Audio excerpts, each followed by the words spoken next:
بسم اللہ الرحمن الرحیم۔ معزز خواتین حضرات، میں اور آپ اچھی طرح جانتے ہیں کہ اسلام میں غیر شادی شدہ زانی کی سزا 100 کوڑے ہے اور شادی شدہ کی رجم ہے۔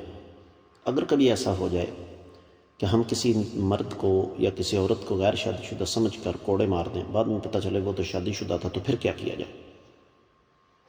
یہی ہمارے آج کے حدیث کے سبق کا موضوع ہے۔ مشکات المصابیح کتاب الحدود 3573ویں حدیث کتاب میں ہے اور 19ویں باب میں۔ حدیث کی عبارت کچھ یوں ہے: وعن جابر رضی اللہ عنہ ان رجلا زنا بامرأة فامر به النبی صلی اللہ علیہ وسلم فجلد الحد ثم اخبر انه محسن فامر به فرجم، رواہ ابو داود۔ معزز خواتین و حضرات، یہ روایت سنن ابی داؤد میں ہے اور اس کے صحیح اور ضعیف ہونے کے بارے میں سخت اختلاف ہے۔ شیخ شعیب الارناؤط اس کو تخریج سنن ابی داؤد میں صحیح قرار دیتے ہیں۔ یہی روایت سنن کبری بہقی میں 17071ویں ہے اور پھر منتقی ابن الجارود میں 882ویں ہے، جبکہ شیخ البانی رحمہ اللہ اس کو موقوف قرار دے کر ضعیف قرار دیتے ہیں۔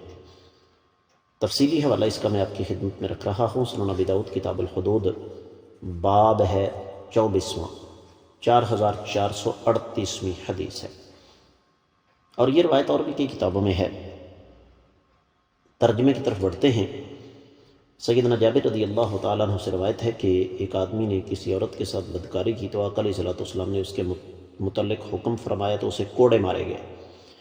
پھر آپ علیہ السلام کو بتایا گیا کہ یہ تو شادی شدہ ہے، تو آپ علیہ السلام نے اس کے متعلق حکم فرمایا تو اسے رجم کر دیا گیا۔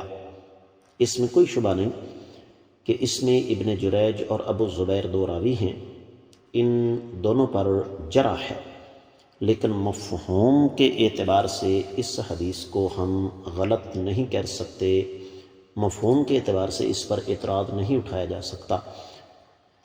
اس کی وجہ اور اس کا سبب بالکل واضح ہے کہ اصل میں بعض روایات سند کے اعتبار سے قابل حجت نہیں ہوتی، لیکن ان کا متن اپنی جگہ پر بالکل درست ہوتا ہے۔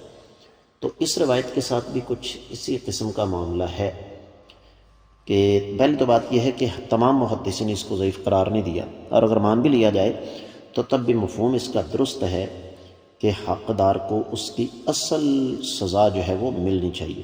امید ہے کہ یہ حدیث آپ کو اچھی طرح سمجھ آ گئی ہوگی۔ اس کے ساتھ ہی آج کے سبق سے اجازت دیجیے۔ السلام علیکم ورحمۃ اللہ وبرکاتہ۔